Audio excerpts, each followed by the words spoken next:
ነገሮች እየፈራረሱብኝ ትሁትም የልብ ልብ ተሰምቷል። እባክሽን አለሜን እንዳገኛት እርጂ። ደስ እያለኝ በሰላም ከኖርክና ካልታሰርክ እቀጥላለሁ። ካልተሳካ ደግሞ እሄዳለሁ። ለምን እንደምታሰር ወንጀል ስለሰራ ነው። ከአሁን በኋላ አፍሽን እንዳትከፍቺ አስጠንቅቄሻለሁ። አርበድብዳን ያዘቻቸው። እንዴት ታክሳ እናቴ ቤቲ ልታገኝሽ ትፈልጋለች። ልትጨርሰኝ ነው? ከዛስ እሷ ትኖራለች? ጅብ ከሄደ ውሻ ይጮሃል አሉ። ልጅቷ በጣም ተረጋግታለች። እሷን ማመን አልችልም። እመኛት መች ወጣኝ ማለት ግን በቃ ፍላጎቷ አንቺ ማግኘት ነው። አገኛታለሁ። እርግጠኛ ነሽ? አዎ፣ ግን አንተ ካለ። እሺ ችግር የለውም ማሚ። ጥሩ። እስቲ የምትለውን ልስማት። ነገር ሲያደር የሚረሳ መስሏታል። ያን ሁሉ ነገር አድርጋኝ ምንም እንዳላረገ ላግኛት ትላለች። አግኛትና በጥፊ ተወለውያታለሽ። ትንሽ እንኳን ማረፍ ከቻልሽ። የሆነ ጊዜ አንቄ እኮ ገድያት ነበር። አካሄዳቸው ግን ምንም አላማረኝም። ቤቲ ትንሽ ያንገዳግዱኝ ይሆናል፣ ግን ምንም አያመጡ። እኔም ደግሞ ማንም አሸንፎኝ አያውቅም። ይሄ ብለገዝ እንደዚህ ብለህ በጭራሽ እንዳትታለል። በእኔ ብቻ ተማመኝ። ማገዝ መቼም ብቻ ግሽ፣ ግን እንዳትረብሽ።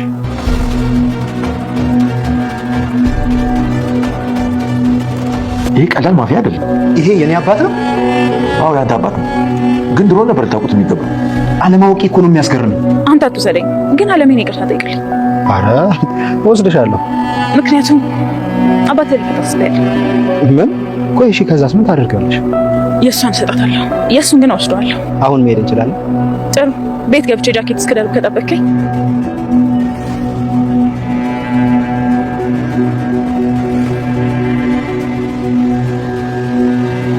እንሂድ አይደል? ደግሞ ማን ልትገል መድኃኒት ያወጣችው? ቤቲ አለሜን ለመጉዳት በመርፌ መድኃኒት ወይም የሚጎዳት መርፌ ውስጥ አስገብታ ልጇ ናቲን አገናኘኝ ይቅርታ ጠይቃት እያለች በተደጋጋሚ ትሁትንም ናቲንም ይቅርታ ጠይቅሽ ነው ተጸጽታለች እያሉ ሲነግሯት፣ አለሜ ግን እኔ እሷን ማመን ይከብደኛል፣ ልትጨርሰኝ ካልሆነ በስተቀር ከእኔ ምን ፈለገች ስትላቸው፣ ነገር ግን ተጸጽታለች ይቅር ልትልሽ ነው እያሉ ሁለቱም በተደጋጋሚ እነሱም አላመኗትም። እኛም ብንሆን ሁላችንም ከገዙ ጀርባ ሳይሆን ከናቲና ከቤቲ ጎን ቆማለች። አሁን እያገዘቻቸው ነው። ለምን አይረዷትም እያልን ነበረ። ነገር ግን በጣም ከባድ ሰው እንደሆነች እያየን ነው። አሁን ቤቷ ስታስተናንቃት እና ስታሰቃያት ሽንት ቤት እንኳ ወይ ደግሞ መጸዳጃ ቤት መሄድ እንኳን እስኪያቅታት ድረስ እየከለከለችና እያስራበች እያስጠማች በዛ ጨለማ ቤት ውስጥ ስትመታትም ስታሰቃያትም አብደሻል፣ አስቀያሚ ነች፣ ማንም አይፈልግሽ፣ ልጅሽ ሞቷል ስትላት ኖራ አሁን ደግሞ በስተመጨረሻ ከልጇ ጋር ተገናኝታ የልጇ ናፍቆት ፍቅሩ ሳይወጣላት የወቅታ ልትገላት ነው። እጅግ በጣም ልብ ይሰብራል። ልጅ ውስጥ ቢሆን ምን ያክል ይጸጸታል። በእውነቱ በጣም ያሳዝናል። ልቧ ይቅር ልትላት ነው መስሎት የእናቴ ገንዘብ አንቺ 90% ወደ እኔ ስም ነው ብላለች። ምን ያክል ገንዘብ ነው ወደ አንቺ ያስገባው ሲላት 90% የኔ ሆኗል ብላለች። ይህን ስትለው ደግሞ ከአባቴ ገንዘብ ከምትዩ ሙሉ በሙሉ የእናቴ ነው። ስለዚህ የእናቴ ተሸስ የእሷ የሆነውን ለእሷ እሰጣለሁ፣ የእሱን ደግሞ እኔ እወስዳለሁ፣ እኔ እሱን ልፈታው ነው በማለት ናቲን አታለዋለች። ናቲ ምን ያክል ይጸጸታል። ይህን ነገር እውነት በጣም ያሳዝናል። እውነቱ እንደ ድራማ ሳይሆን እንደ እውነተኛ ታሪክ በጣም ነው ሰዓት ውስጥ የያዘ ነው። አለሜ እዚህ ጋ የልጇን ናፍቆት አልወጣላትም። እድሜ ልኬን የደከምኩት ልጅ የተንቀብረር ብሎ እንዲኖር እንደፈልገው እንዲሆን ነው።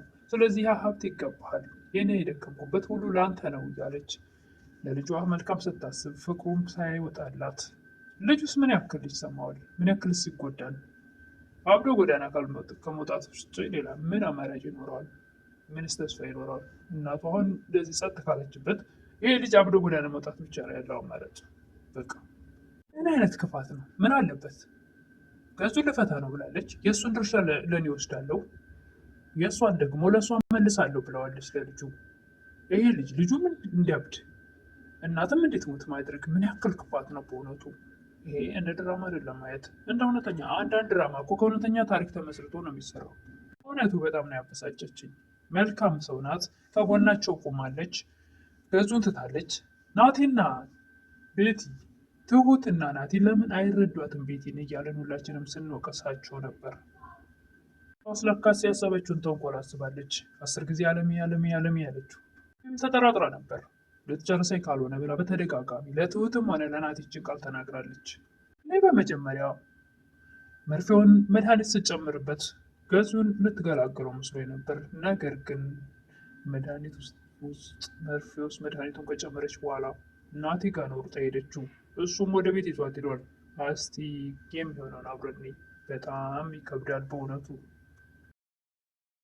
መጀመሪያ አቶ ገዙ የት ልትሄጂ ነው? መሽቷል። አሁን በዚህ ሰዓት የት ይሄዳል ሲሏት መጣሁ ገዝዬ ብላቸው እኔ የመሰለኝ እሳቸውን ልትገላገል ነበር የመሰለኝ። ነገር ግን ለካስ ተንኮል አስባለች ለአለሜ። 10 ጊዜ አለሜ ያበዛችው ለካ ለዚህ ነው። ለካ ለክፋት ነው። ለካ ለተንኮል ነው። መልካም መስላል። ለካስ ከገዙ የባሰች ተንኮለኛና ክፉ ናት። ምን አደረገች እቺ ሴት? ባሏን ስለቀማቻት፣ ንብረቷን ስለወረሰች፣ እንደገና ደግሞ ትገደል። እውነቱ ልቤ ክፍል ነው ያለው። እንደ እውነተኛ ታሪክ ነው ያየሁት እኔ፣ እንደ ድራማ አይደለም። ብዙ ጊዜ አንዳንድ ድራማዎች ከእውነተኛ ታሪክ የተመሰረቱ ነው የሚሰሩት። አስተማሪ ነው ነገር እንጂ እንደ ቀልድ የምናልፈው አይደለም። ድራማ ነው አዲ ብለን የምናልፈው አይደለም። ከአለሜ የመጎዳት ደግሞ የልጁ ልብ መሰበር ምን ይሰማ ይሆን? በዛ ላይ ራሱ ጎትቶ ወስዶ ወደ ቤት። በጣም ነው የሚያሳዝነው።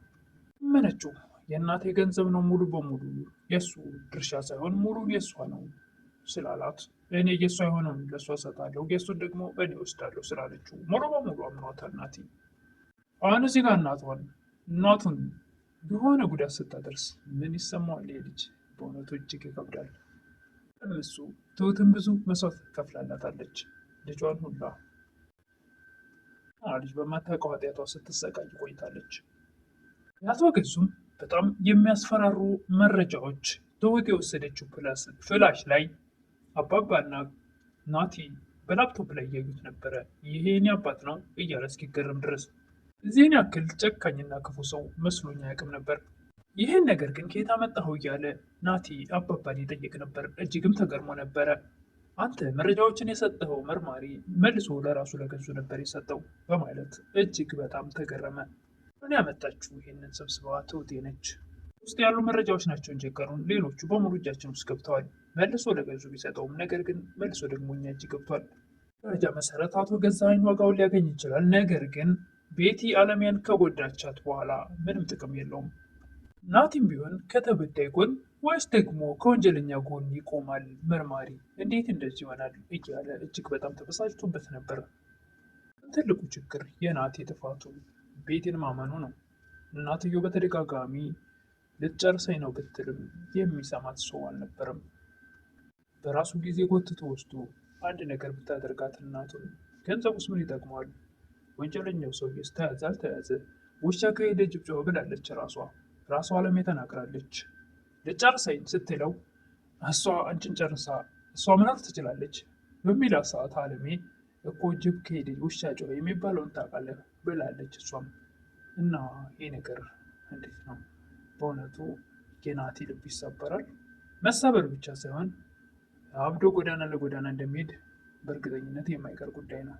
እናቱን ሞተች የተባለች እናቱን በስንት ጉጉትና ስስት አግኝቷት ፍቅሯ ሳይወጣለት አንድ ነገር ከሆነች ከጎዳቻት እጅግ በጣም ልቡ ይሰበራል። ልብ መሰበር አልፎ ሌላ ነገር ላይ ነው የሚደርሰው።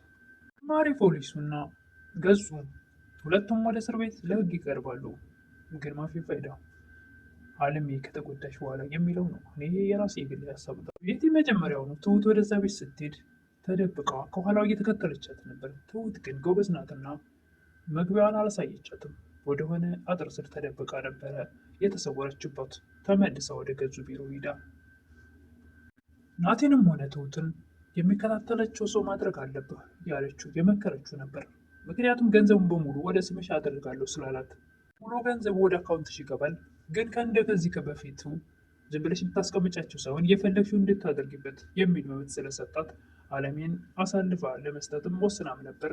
እንደገናም ደግሞ ራሷን ለመጉዳት ተዘጋጀች። ይህንን አርጋ በነፃነት ልትኖር እሷ በሰላም የምትኖር በነፃነት ህሊናዋ ሳይወቅሳትም እንዴት ነው ያሰበችው? አለሜ ትሁትንና ናቲን አጋብታ አለማቸውን ለማየት እየጓጓች ያለች ሰው ናት። ናቲም ከትሁት ጋር እስኪጋባ ቸኩሏል፣ ለእናቱ አለሙን ለማሳየት። ግን እስኪ እናያለን። ምናልባትም ቤቲ ሳይመቻችላት ቀርቶ አለሜን ሳትጎዳት ከዛ ቤት ትመለስ ሲሆን እሱን እንግዲህ በቀጣይ የምናየው ይሆናል።